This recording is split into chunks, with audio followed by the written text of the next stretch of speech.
चाचा का एक छोटा सा चाय का ढाबा था जो गांव के चौराहे पर लगा करता था।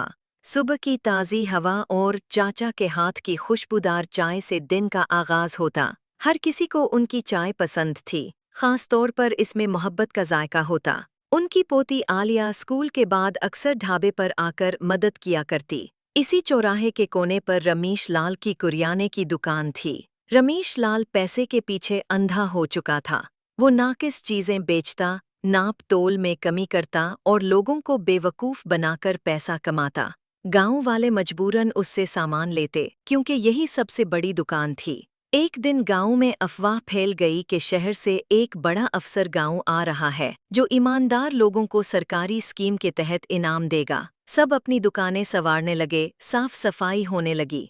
रमेश लाल ने सोचा कि अगर वो खुद को ईमानदार दिखाए तो इनाम उसके हिस्से में आ जाएगा। उसने फौरी तौर पर अपनी दुकान पर नया बोर्ड लगवाया, यहाँ सिर्फ ईमानदारी का सौदा होता है। उधर नईम चाचा ने किसी चीज में कोई तब्दीली नहीं की। वो हमेशा की तरह मुस्कुराकर चाय बना रहे थे। जब अफसर आया तो गांव वाले उसे नईम चाचा की चाय पिलाने ले गए। अफसर ने चाय पी, बातचीत की और हैरान हुआ कि चाचा के ढाबे पर हिसाब किताब भी एक छोटी सी कॉपी पर साफ साफ लिखा होता था। किसी को चाय उधार पर भी दी गई थी और लिखा था, उधार लेना बुरी बात नहीं, वापस देना फर्ज है। अफसर मुतासिर हुआ।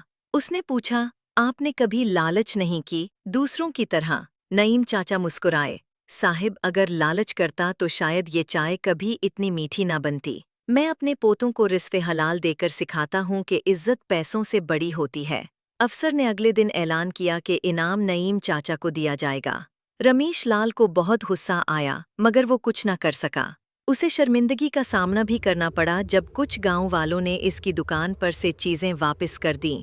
ट्विस्ट ये हुआ कि इनाम में सिर्फ रकम ही नहीं थी बल्कि हुकूमत ने नईम चाचा को गांव के लड़कों के लिए एक छोटा तरबियती मरकज खोलने की भी पेशकश की, जहां आलिया बच्चों को इखलाकियात और हिसाब किताब सिखाती थी।